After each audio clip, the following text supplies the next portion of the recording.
Hey everybody, my name is Rosemary and I live in New York, the city of contrast. And before I show you my face, I mentally prepare you. Sit down and breathe deeply. You're about to see, according to my former classmates, the ugliest girl in Manhattan. Ready? And that's me. I hope I didn't scare you. Now please like this video and subscribe to the channel, and then I'll continue. So, as you've already understood, nature didn't bless me with looks that would be at least partially meeting the standards of beauty. A huge gap between my teeth, protruding ears, and a hooked nose. I doubt that any girl dreams of seeing such assets in the reflection in the mirror. This beautiful set is effectively complemented by huge freckles, which my face and arms are covered with.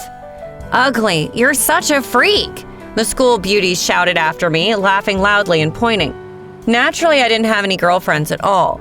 And I got used to the fact that I shouldn't expect anything good from other girls. And I didn't have many friends among the boys either. There was this boy next door named Ethan with whom we played together in the sandbox and sat at the same desk in first grade. So he told me several times that I was beautiful like the sun and for some reason called me an alien. Rosemary, your freckles are mesmerizing like the scattering of stars in our galaxy. I feel like they have a stellar map encoded in them that can be used to get to your home planet. You're not like other girls, an unearthly cosmic girl, Ethan once told me. But soon his parents took him to another city. I lost contact with him and was left not only without friends, but also without male attention. My older sister Sarah, who replaced mom and dad for me, tried to convince me that I was beautiful just like Ethan did. She participated in beauty contests in her youth and started a modeling career. But after the sudden death of our parents, she had to forget about the podium and dreams of conquering the world. To support me, she got a job at a fast food restaurant where she cooked burgers and cleaned toilets for many years. Hard work, often in 2 shifts, did its job. From a promising beauty, Sarah turned into a tired and exhausted woman. But my sister had an obsession. For some reason, she decided that everything that she couldn't achieve, I could definitely achieve. And she never considered the fact that I could dream of anything else. She took me to all kinds of beauty contests, and at the age of 13, Sarah sent me to study at a modeling school, which was way too expensive for us. And a few years later, I learned that she got her first loan then. Rosemary, I hate work so much, my sister often said, coming home late at night. It's some kind of endless hell. If only you knew the disgusting people I have to work with and endure their insults. But I believe that this will all end very soon, when you'll make your way in life. Otherwise, our life has no meaning. You must try very hard. And I really went out of my way to please my sister. She sacrificed so much for me. Although I clearly realized that it wasn't my life I was living. At beauty contests, I was a laughingstock. Long-legged rivals looked at me arrogantly and whispered things to each other, giggling loudly. And my classmates mocking me in modeling school, it hurts to remember it. But now I realize that they were just insecure and intimidated themselves. Can you imagine how terrified they were of everything? Eating an extra calorie, gaining an extra gram, getting a pimple, someone having longer legs, not being the thinnest, terrified to live. Therefore, their fear resulted in aggression, and they directed all their anger to me. These girls were also always hungry because of their diets and trendy food systems. And you know, a hungry person is an angry person. Why do people do this to themselves? All in all, I got used to living in this toxic environment, and I developed a hobby that I didn't tell anyone about. I started a secret Instagram account under a different name and started making funny reels. And these short videos, I was just being myself, not pretending to be someone else. Thanks to my bright appearance, these videos gained tens of thousands of views, but for some reason I was ashamed of it. It seemed to me that by shooting these videos, I was betraying my sister, who tried to make me into a person she once dreamed of being. Meanwhile, for some reason, Sarah decided I wasn't winning the beauty contest because of my extra kilos. And the day that this came into her head was the beginning of a disaster for me. Rosemary, that's it. No more fast food and Coke, said my sister, pushing a plate with small lettuce leaves towards me. Now you'll strictly count calories and work hard on your body shape. God, if only you knew how painful it was to come to terms with all these restrictions. I love food so much. Once I couldn't stand it anymore and made my way to the kitchen at night and greedily started to devour the refrigerator contents. I went so wild with hunger I couldn't stop. You should have seen the angry face of my sister who caught me doing this. She hit my lips and sent me back to bed. And after this incident, she started locking the refrigerator with a key. The worst thing was that despite the strictest diet, my kilograms, which seemed extra to my sister, were in no hurry to go away. And about 36 hours without food, which brought me to a semi-conscious state, the scale showed an increase in weight, a whole kilo. Experts say that this happens when a person is not mentally prepared for such torture and forces themselves to starve, so your body resists. But Sarah decided I was secretly eating, and she no longer trusted me after that night. So she stopped giving me pocket money, and obsessed with her idea, she bought a nutrition course from some trendy food blogger. And then to pay for training, my sister took out a second loan, but more on that later. Guys, the new diet system was the final nail in my coffin. It was so horrible that it's hard to describe it in words. At that time, air became the main dish of my diet. And yes, Sarah got her way. I really did lose weight. I was a bag of bones. My facial features sharpened and the protruding ears and the hooked nose appeared even bigger. There was nothing left of the curvaceous feminine form in my body. In short, I turned into a skeleton, and all my clothes started resembling huge robes. At the next beauty contest, where I rattled my bones for everyone to see, even the jury was open-mouthed with astonishment and lost the power of speech for several minutes. And believe me, they'd seen things in their lives. One of the judges, looking at my slenderized charms, lost control of himself and began to giggle nervously. And at that moment, his right eye twitched so much that he had to call an ambulance. And as you may have guessed, the place I took in that competition was number 1, but from the bottom. Sarah explained the shameful failure by the fact that I didn't have decent clothes. That must be the problem. Then she, once again without telling me, borrowed money from the bank and bought me a ton of branded clothing. When I saw myself in the mirror, I started laughing hysterically. Everything that Sarah chose for me was flashy and made me even uglier.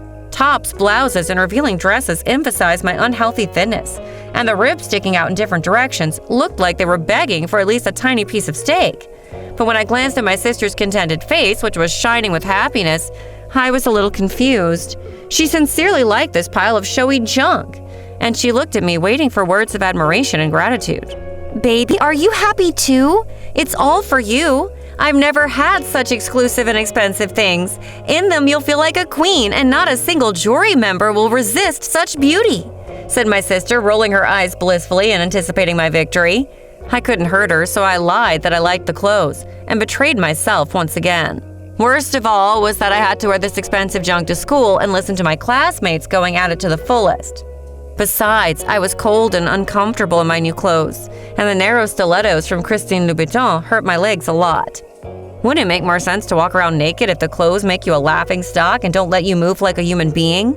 I ironically thought to myself during the announcement at the results of the next beauty contest. Yes, I embarrassed myself again and was an outsider. My sister concluded that it was because of all the freckles, and she was looking for a way to get rid of them. For example, whiten my face and body with some kind of chemical, and if that didn't work, transplant my skin. She was so determined that she was ready to do anything, sparing neither money nor my health. During that period of torture, hunger, and stress, I completely stopped posting on my secret Instagram page, and I rarely opened it. And imagine my surprise when I got a notification that Ethan Johnson liked all my videos and left a private message. Can you believe it? The same Ethan, the childhood friend. Excited and trembling with impatience, I opened the message, and it was a voice message.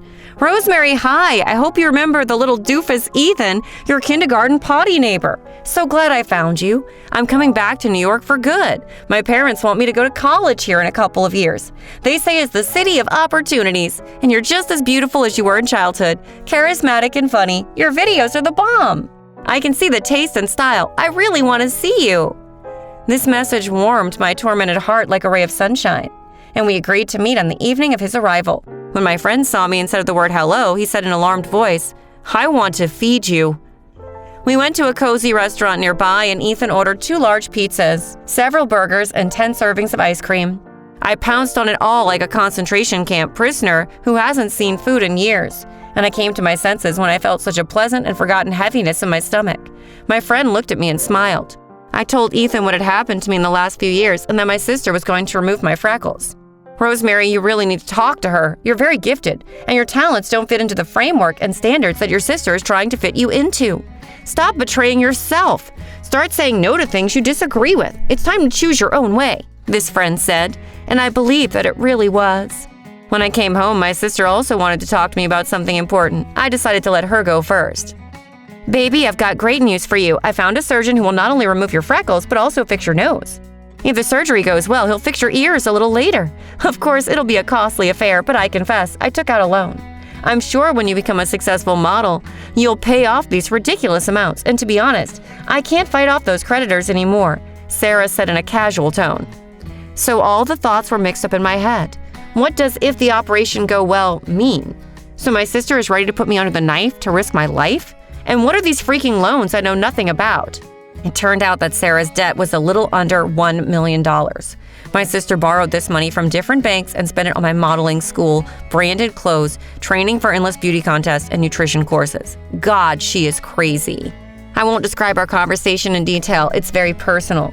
I was so hurt from pity for my sister and the situation that was ultimately happening because of my compliance, betrayal of myself, and the inability to say no.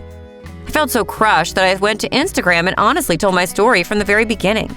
And this video got millions of views. Yes, several millions. In a matter of days, I became a popular blogger and numerous offers for advertising flooded my DMs. Believe it or not, but within a month, I managed to pay off Sarah's bank debt. Ethan came up with a brilliant idea, arranging an auction on Instagram and selling the branded clothes my sister bought. Can you imagine? The clothes were immediately sold out to my subscribers. And with the money I received, I sent Sarah to Italy for rehabilitation to treat her unsound mind. I also worked with a psychologist for 6 months, returned to my normal weight, and finally accepted my nose, ears, and freckles. And immediately, for some reason, the people around me began to see a pretty interesting girl instead of a freak, and my unusual appearance became my trademark. And the gap between my teeth seemed sexy to my subscribers. Ethan became my boyfriend, and after a couple of years, we went to the same college. But I'll leave an intrigue here. If you want hot details of my personal life, you can find me on Instagram.